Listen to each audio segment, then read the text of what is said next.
Boston, though a 3-night road trip might be more damaging to where the Red Sox sit in standings than a 3-3 homestand, their lifeless first week at Fenway Park is the most discouraging part of a brutal 6-11 start. Even if Boston didn't make any excuses for its struggles on the West Coast, the circumstances they faced were not easy. Seattle, where the Mariners came out hotter than any team in baseball, Oakland, always a tough place for the Sox to win, and Phoenix, a cruel draw for a team that had spent 14 straight nights on the road since leaving Fort Myers, were not easy assignments to start a 162-game slog. The homestand was a completely different story. Facing the lowly Blue Jays and Orioles, the Sox split 2 series and were uncharacteristically blown out in a Patriots Day game they had won in 12 of the 17 previous years. The Sox weren't at their best in their 3 wins, either, trailing 5-0 in the finale against Toronto and failing to put the Orioles away until late on Friday and Sunday. The 2018 Red Sox showed little mercy in dispatching their worst opponents, going 15-4 and 7-2 at home against Toronto and 16-3 and 8-1 at home against Baltimore.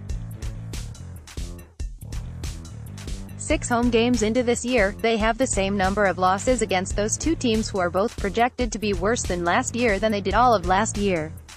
After 10 days of having that sleeping in their own beds narrative shoved down their throats, the Red Sox showed few signs of life beyond strong performances from Eduardo Rodriguez and David Price.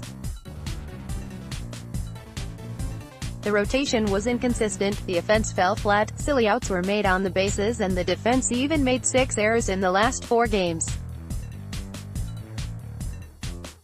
Mookie Betts was just 3 for 21, Chris Sale and Rick Porcello each lost a 3rd straight start, and the bullpen, which had been an early strength, began to show signs of why it was so frequently criticized this winter. 17 games into the season, the 6-11 Red Sox shockingly find themselves 6.5 games behind the Rays for first place in the AL East.